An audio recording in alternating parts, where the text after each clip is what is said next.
un jour, c'était en 2000, il se trouve qu'un de ces multiples débuts qui a commencé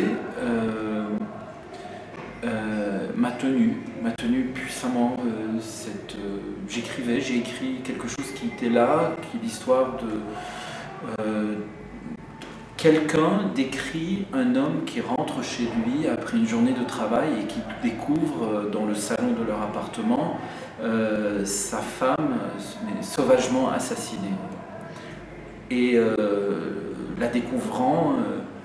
s'écroule et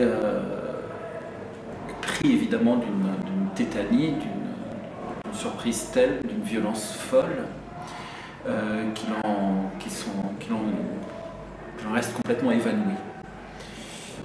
Finissant d'écrire ce premier chapitre, j'ai eu le sentiment très très fort, premièrement d'avoir simplement l'envie de rester à l'intérieur de cet univers-là qui était là, et puis rapidement de me poser la question, mais qui parle, qui raconte ça?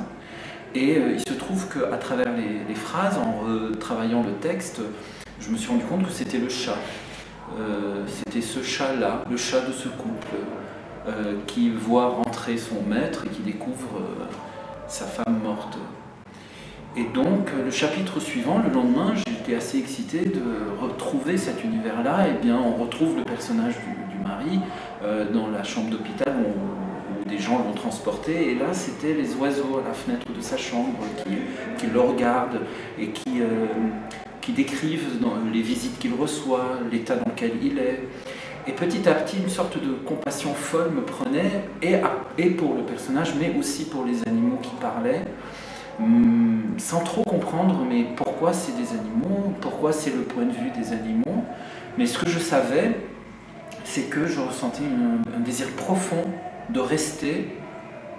avec cet univers-là, de rester avec cette histoire proche de moi, secrètement. C'est quelque chose dont je n'ai absolument pas parlé pendant des années,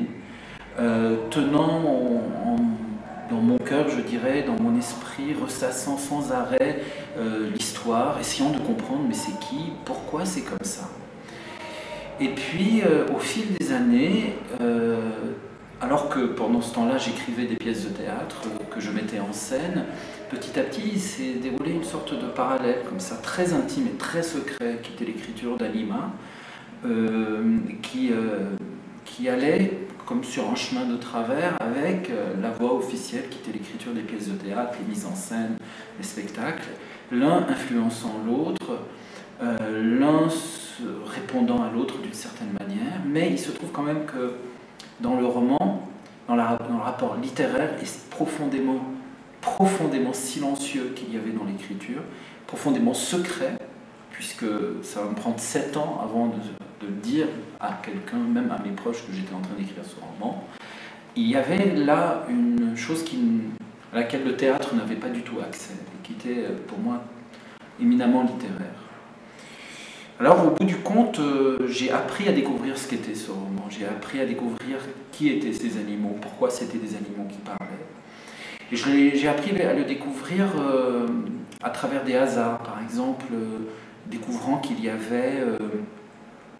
à travers le territoire américain des villes comme Libanon, en Illinois, où une guerre civile a eu lieu, la guerre civile américaine, la guerre de sécession. Je lisais dans des livres des phrases comme « Et en 1861, la guerre civile a fait rage à Libanon ». Alors, évidemment, dans mon cas, lire une phrase pareille, ça me renvoyait tout de suite à une autre guerre civile dans un autre Libanon, nécessairement. Et tout à coup, la question de ce que c'est que l'exil, la question de ce que c'est que la mémoire de l'exil et la mémoire de l'exilé qui peut-être ne se fait pas à travers le pays perdu, mais qui se fait au contraire à travers le pays de l'exil en tant que tel. Et c'est comme si ce personnage allait à travers une errance qui va l'amener de Montréal jusqu'à la Californie, ou presque, en traversant tout le continent américain et toute l'histoire américaine, à travers l'histoire des Indiens, à travers la guerre de sécession, à travers le nom des villes, Libanon, Carthage, Missouri, Cairo, Illinois, Angola. À travers ces noms-là, toute une mémoire ressurgit et le ramène à un fondement qui est le sien, qu'il n'aurait jamais pu découvrir qu'en passant à travers le territoire de l'autre, à travers la langue de l'autre, et à travers l'autre absolu qui est l'animal. Je vous dis ça là parce que je l'ai compris il y a peut-être 1 an ou 2, et là j'ai fini le roman là, il n'y a pas très longtemps, donc c'était pour moi très important cette aventure, cette traversée, cette sorte d'auto-révélation à travers le roman, qui s'est fait par l'écriture, dans le dialogue continu avec l'écriture au fil des années. Je n'aurais pas pu le finir plus tôt.